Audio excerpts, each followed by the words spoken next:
What's going on, guys? Well, a lot of you have expressed interest in me doing like meals and stuff on the old YouTubes now that the secret's out and you know what diet I'm on. So I did this here the other night. No, this is not going to be a long video, but it's going to be a video. But I did this the other night. It's shake and bake chicken a la keto. See, the problem with shake and bake, and I don't even know if I have any left in here. I might have gotten rid of, yeah, that's neocitrin. You don't want to shake and bake with neocitrin unless you got a cold, but even then I wouldn't recommend it.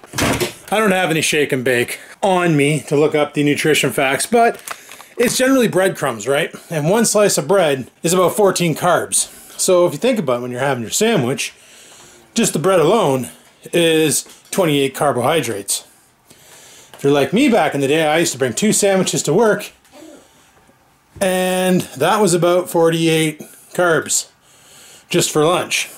Now, what I'm using, pork rinds. I already ground them up. What I ended up doing was the first time I just opened the bag, burped it, got all the air out of it, then ran over it with a rolling pin, you know, crushed it all up, got her nice and good.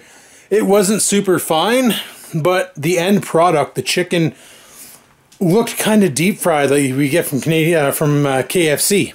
This time when I did it, this is the first time I tried it with legs. Last time I did it with like chicken fillets, if you will. This time when I did it, I threw the pork rinds in the magic bullet and I blasted them. And the outcome was a fine powder, crispy powder, just like you get in shake and bake. So without further ado, let's get shaking and baking keto style. So what I normally do is I'll take a piece of chicken, I'll wash it under the sink, just wet it down, throw it in the bag, shake the shit out of it. I wish I had a tripod in here. I don't know, we'll use the coffee maker. My kitchen's a mess, I do apologize, but at the same time I don't give a shit. Just see, none for dogs. So all I do is I turn on some cold water here, wet the chicken, wash it up a little bit. Once it's wet, drop it in the bag with the shake and bake, turn off the water, why waste the ocean, and give her a good shake. Now you can do an egg wash if you really want to, you know, put some egg in a bowl, whip it up, and then go ahead and dip it in the egg and then dip it in the breadcrumbs, or in this case the, but like, do you really need to? Do you really need to? Not really. Then I just take it and plop it in the air fryer and get ready for another piece. Now you could probably do this with chicken wings too, if you wanted to make some breaded chicken wings. I don't have any chicken wings on hand. Mom actually gave me these chicken last time I was over at their house last Saturday, and I had them sitting in the freezer until Thursday night. I took them out. Like, look at how breaded that is. Isn't that sweet? That's just water. So imagine with the egg you'll probably get a thicker coating on it. But it's all up to you, right? Everything's subjective. And the good thing is about eggs is they're not bad for you on keto either. So they're actually really good. And I don't know, I'm wetting them, but you probably don't need to wet them. The breading will probably just stick because it's just pork rinds. Now, some of the recipes I saw online for this, people were adding like salt, pepper, paprika, different spices to their shake and bake. I'm just running pork rinds straight up. No extra nonsense. But hey, once again, seasoning is all subjective. If you want seasoning, add your seasoning. If you don't, well, the best part about this, you don't. Just don't. And our last piece of chicken here, we'll wet it all up, kill the water, plop her in there.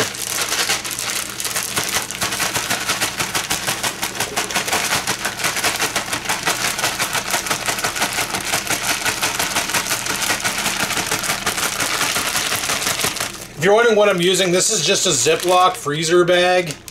You can use any bag that you have that has some structural integrity and won't fall apart. And yeah, that's fine. Okay, so I'm gonna have to play some game here. There we go. Perfect. Perfect. So 2 reasons why I only do 4 chicken. Number 1, I can only fit 4 chicken in here. And number 2, once these things are seasoned, let me tell you, it's more than enough. Just 4 pieces of chicken. Got her in there, and we'll set it for, we'll give it a little more, probably 18 minutes. So 3 minutes to preheat and then 15 minutes to cook. Let her do her thing, and let me tell you, there ain't no thing like a chicken wing. All right, guys, we're back. The air fryer's off. Take a look at this chicken. Just look at it. Like, doesn't that look awesome? Looks just like shake and bake. It's a little hot right now, but yeah, ow, son of a bitch. Just look at that. No bread, all pork rinds. Just fantastic. I normally like to let my chicken cool down a bit, so to speed up the process, I'm going to throw it in the freezer, but I'm going to toss it in the fridge for a minute. Oreo's having some breading because it fell on the ground. Yeah, using pork instead of bread, or pork rinds instead of bread, it gave me some ideas that I want to try, and I have a feeling the results may be pretty good. I like meatloaf. Who doesn't like meatloaf? Meatloaf is fantastic, right? What I was thinking was, you know how in meatloaf, you got to put bread into it. Well, what if we grab that other bag of pork rinds I got in the cabinet? The cupboard. We smashed the living tits out of it like we did for the breadcrumbs on the chicken, and we use that instead of bread in our meatloaf. Now, meatloaf calls for ketchup. Ketchup's high in sugar. You can't use it. I'm gonna have to find a substitute for ketchup. Shouldn't be too hard. But I'm pretty sure if we can pull this off, we can have ourselves a good meatloaf that could be great for a couple days worth of meals. And if we do it right, it'd be pretty damn tasty. You know, something else that I gotta look into is a better form of whey protein. This stuff's the vegan kind. Thought it'd be a little bit better because it's got a little bit more stuff into it. But it's got 4 grams of carbs per scoop. Now, not a big deal. I usually don't eat a lot of stuff with carbs throughout the day now.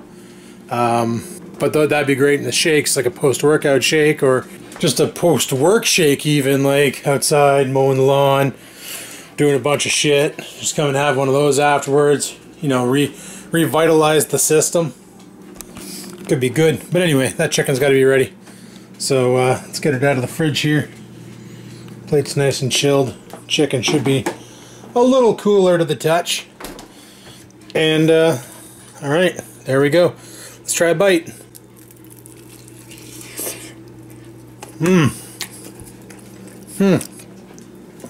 Okay.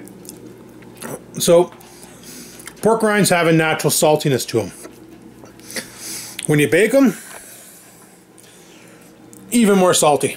It tastes just like the Southwestern shake and bake you can buy for pork chops and chicken. Phenomenal.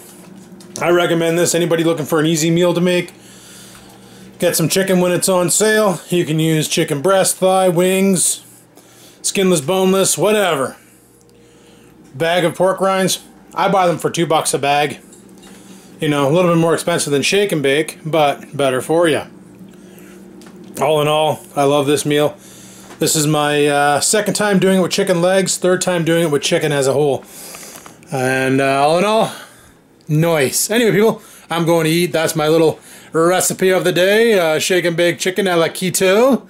Hopefully you enjoyed it. If you did, click that like button. Let your friends know that sometimes you got to eat a little fat to get skinny. All right, people. Peace the frig out.